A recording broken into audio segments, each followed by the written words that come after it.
I'm Jeff Islander from Schlamm, Stone & Dolan, and I'm beginning a three-part series on how to get your clients and yourself paid in litigation. The first topic I'm going to discuss is going to be insurance. This is a very obvious source of funds that, for whatever reason, many lawyers don't explore.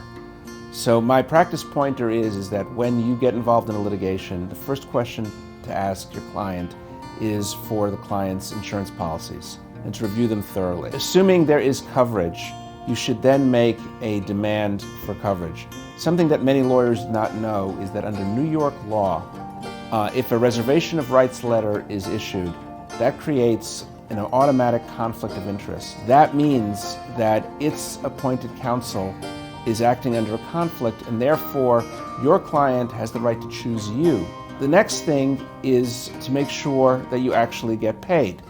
In New York, the duty to defend is much broader than the duty to indemnify.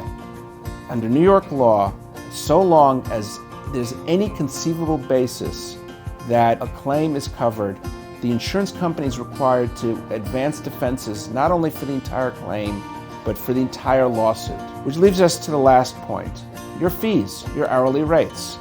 Insurance companies typically like to lowball lawyers by paying a small fraction of their hourly rates. Under New York law, that's no longer permitted.